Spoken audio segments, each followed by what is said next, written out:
Greetings YouTube, this is episode 7 of TEW 2016, WWE 1987, The Price of Hulkamania. And if you didn't see my previous video that I made for my other series, the 2016 WWE series, I just want to let you know that I am back. I've been away for I guess about 5 months now due to just going through personal issues. But if you didn't watch that and you want to know more, just go ahead and watch that video. I'm not going to take any much time just talking about that. I'm going to jump right into this episode, and this is WWF Raw, and it's being held in front of 15,000 people at the Milwaukee Mecca Arena in Milwaukee, Wisconsin. And we open with the pre-show in a poor pre-show match. The Young Stallions defeated Jimmy Jack Funk and Demolition Smash in 7:49 when Paul Roman defeated Jimmy Jack Funk by pinfall with a double dropkick. So obviously Jimmy Jack Funk and Demolition Smash, makeshift tag team. Axe is dealing with a groin strain, so I didn't want to put him in the ring and risk further injury. So I wanted to get Demolition on the show, so Smash is teaming with Jimmy Jack Funk, and Axe was at ringside with Smash. And because it is makeshift tag team, I put the Young Stallions over, with Jimmy Jack taking the pinfall. Paul Roma had an in-ring performance of 43, Jimmy Powers 43, Smash 57, and Jimmy Jack Funk 49. Paul Roma is improving in performance skills, and that match got a 57 C- rating. Not too bad there. And we move on to the next pre-show match. In a terrible pre-show match, Alundra Blaze defeated the Fabulous Moolah in 5:38 by pinfall with a German suplex. Alundra Blaze makes defense number 1 of her WWF Women's title. If you remember, the inaugural edition of WWF Raw, which was the last episode I had before I went on my hiatus, was the first episode, and Blaze defeated the Fabulous Moolah in Blaze's debut to win the championship. So that's how we got to this point. Fabulous Moolah had an in-ring performance of 51, Blaze 32.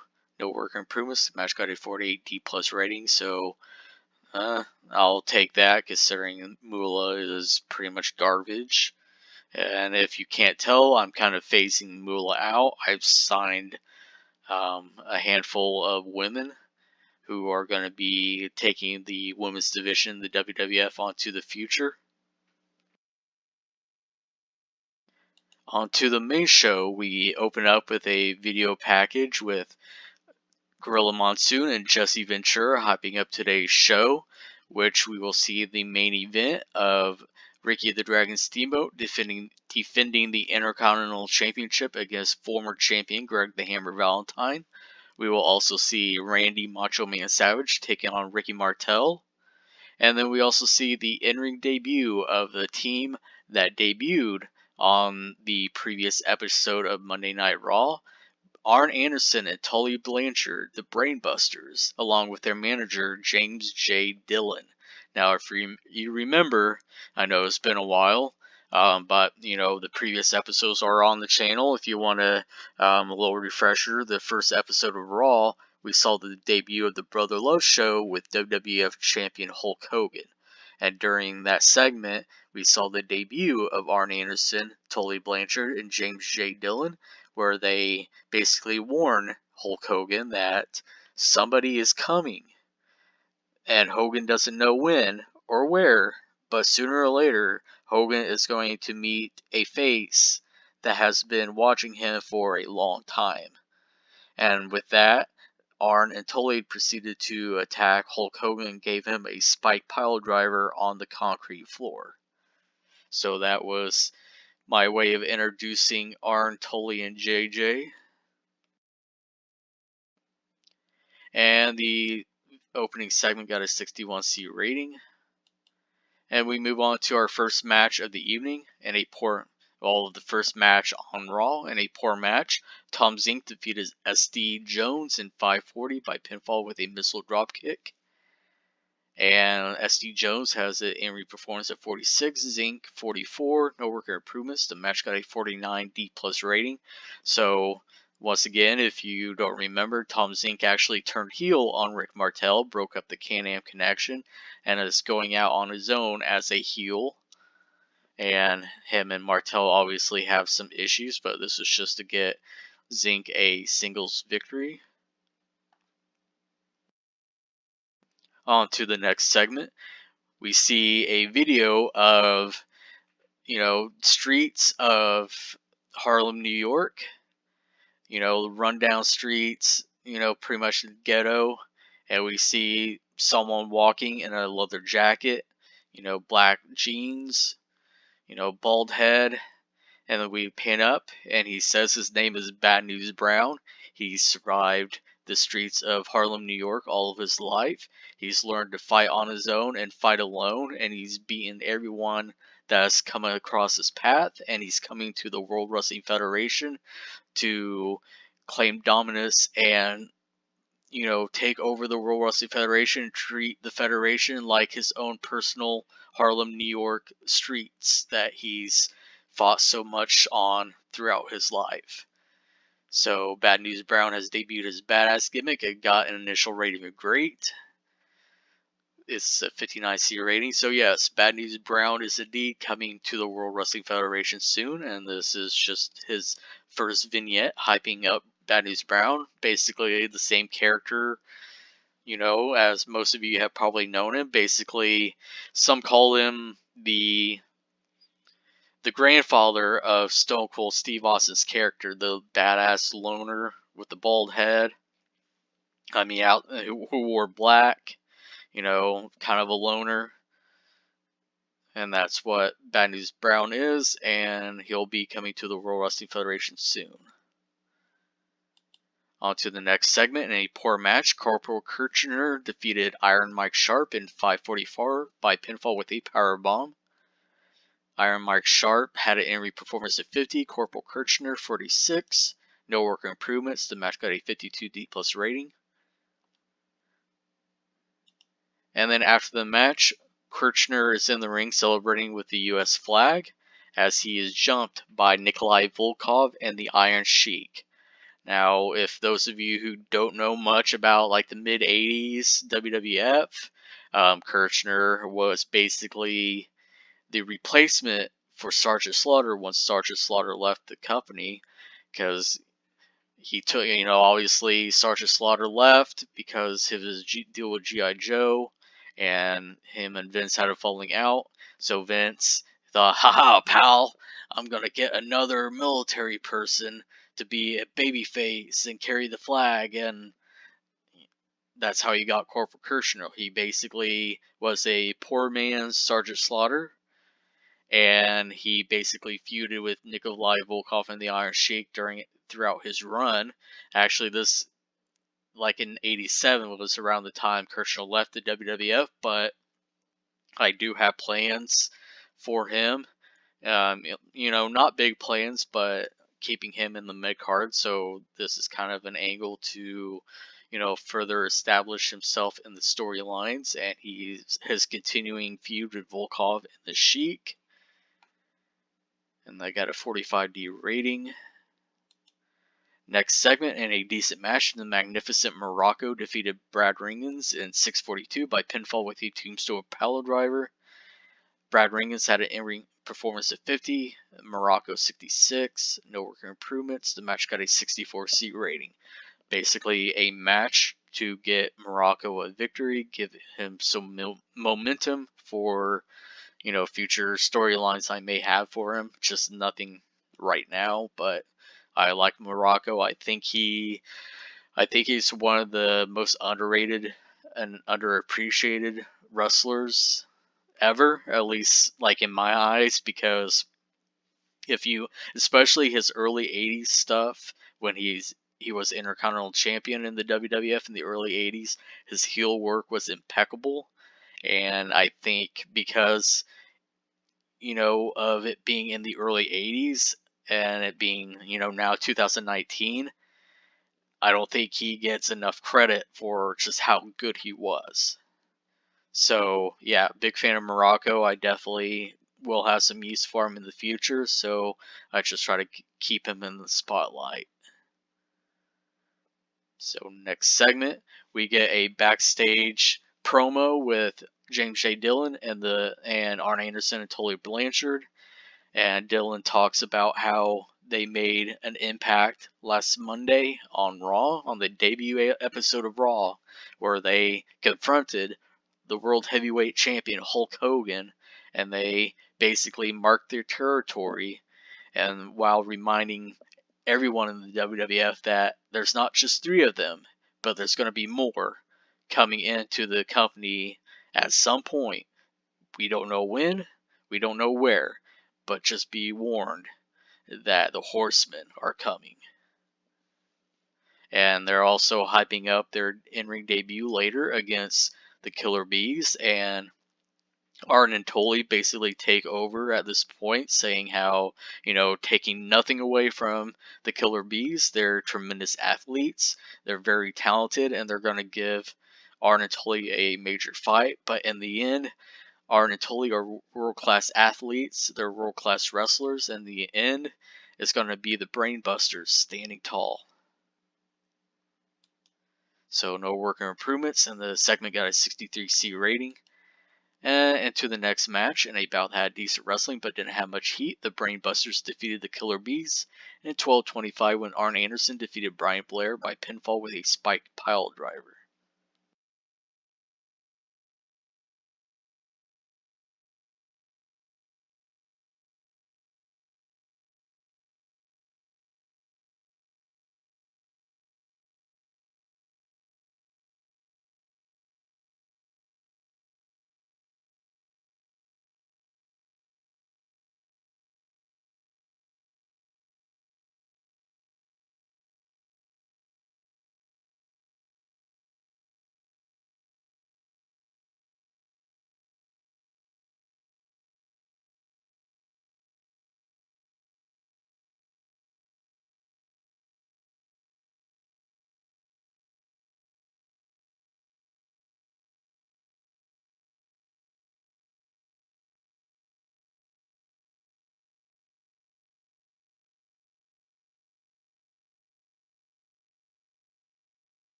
So Rick Rude debuted his Ravishing gimmick and got an initial rating of great. No worker improvements. The segment got a 59C rating, which, I mean, can't be too mad about that because Brother Love is still relatively new. Rick Rude just debuted.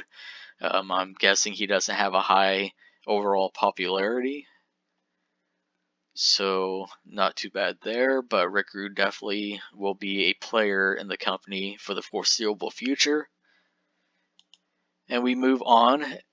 In a decent match, the Rougeau brothers defeated the Hart Foundation in 12:48 when Jacques Rougeau defeated Jim Neidhart by pinfall.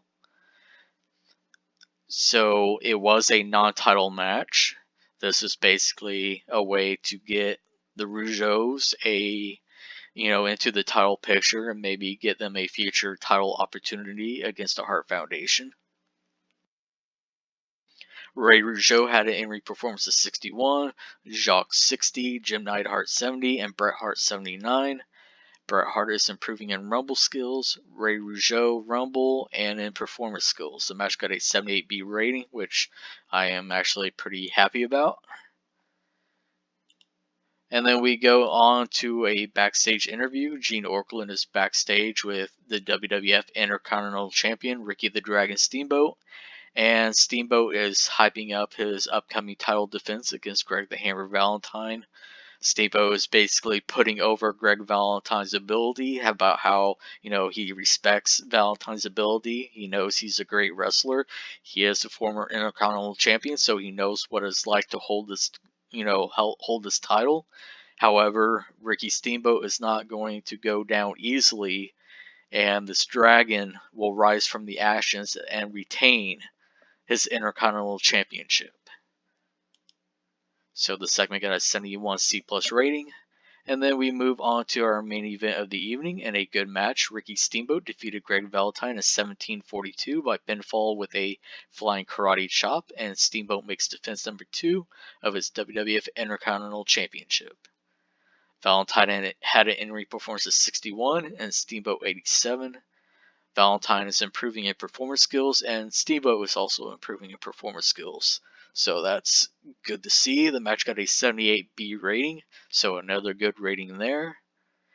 And we close the show, we close the episode of Raw with a segment with Ventura and Monsoon hyping up next week on the next week edition of Raw, where we will see the return of Hulk Hogan. So Hulk Hogan wasn't on the show this week to sell the attack of Arn Anderson and Tully Blanchard last week, but he will return next week. And that got a 76B- rating. And that ends Monday Night Raw, but we do have a, after show dark match.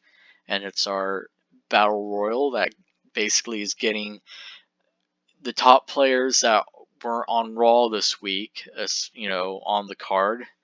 I believe a dark match, but in a decent post-show match, Roddy Piper won a Battle Royal in 1823. The members of the Final Four were Harley Race, the Honky Tonk Man, and Jake the Snake Roberts, with Harley Race being in the final elimination. And Kamala got the most eliminations over the course of the match. And the only worker improvements, Davey Boy Smith is improving in performance, and Harley Race is improving in performance. And that got a 59C rating. And we end the show with a 77B rating. So I'm not too mad about that. It increased our popularity in 8 regions, but lost in 10, which, we do have a high popularity rating and prestige ratings, so it's bound to happen. I'm not, like I said before, I'm not too worried about this because I'm mainly booked for my own personal pleasure. I'm not trying to get like A ratings and 100 popularities across the board. I'm just booking to my pleasure. So that about does it for this episode, and until next time, take care. Peace out.